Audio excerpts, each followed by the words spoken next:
When I look at this first one, I notice it's the limit as x goes to -3 from the left. So first inclination is that's a one-sided limit thing. But don't forget, what's the first thing you always do?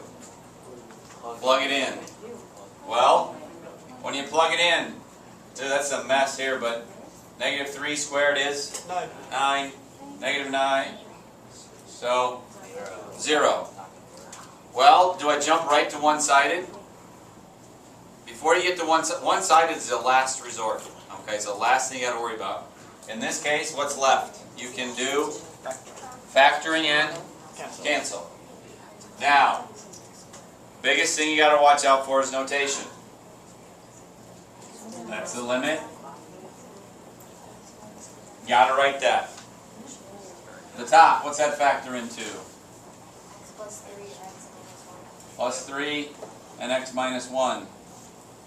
Bottom, obviously you've got this -3. If this is a game you're going to play, you probably got an x plus 3 in there as well, right? And then x minus 2. Oops. Wrong. That was a horrible 3. And like that. My problem child goes away. And now I can plug it in.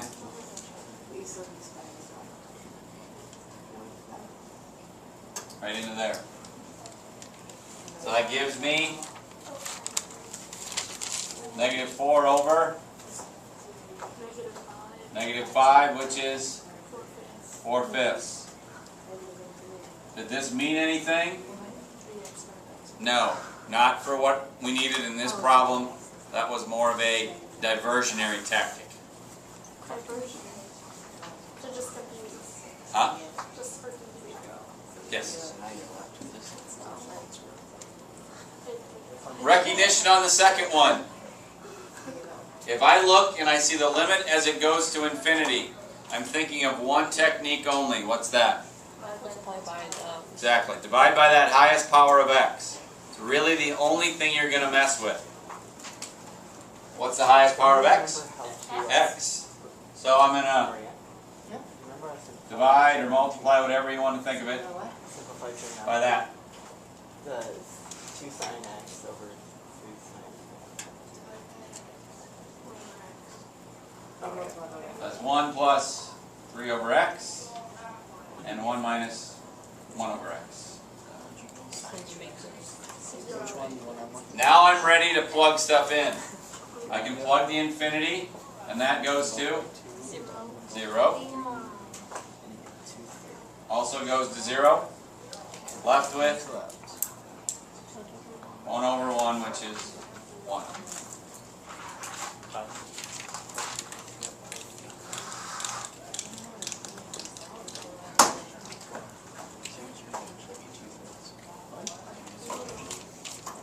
Good to go on those two? Third and fourth. Limit as x goes to 2. Doesn't jump out as anything right off the bat. So I'm thinking plug it in. Problem. So now I look at this, and my first thing I'm thinking is factoring, right? This is 2 minus x. I'm betting there's probably a x minus 2 up there, but I'm going to have to do a little negative thing, aren't I?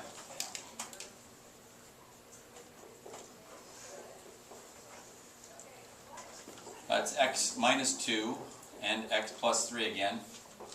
Same thing at the bottom over there. And this is 2 minus x. I make this x minus 2 by taking a negative out.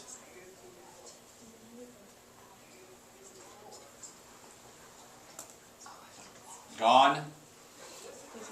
I've got a negative 1 on the bottom, which is good because problem child's gone. Now I can plug that in up there.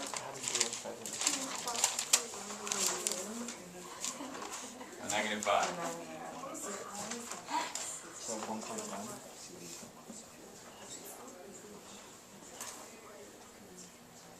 The trig. Okay, so I make it all 1.1. Two things you're looking for trig.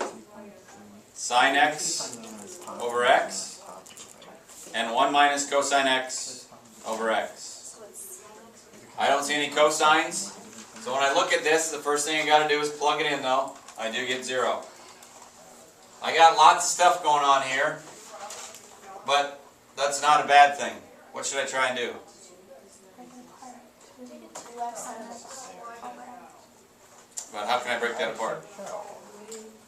Because this plus down there, that really screws things up. Like make plus x, like instead of plus 2x. You can do the Oh, pull never mind. out. Oh, no. Can't you pull stuff out? What I'm saying. Come on, that first thing on that list is factoring. It may or may not cancel, but this has got a sign in common, right? That's got a 2 and a So positive, X. negative, make a negative. Yeah, that's awesome. I know. Oh, that's awesome. Hey, lo and behold, what happened? It cancels. Was that peculiar? Those guys go away. Can I use my sine x over x yet? I can if I make my, just do that, right? And I'm left with Yeah. 1/2.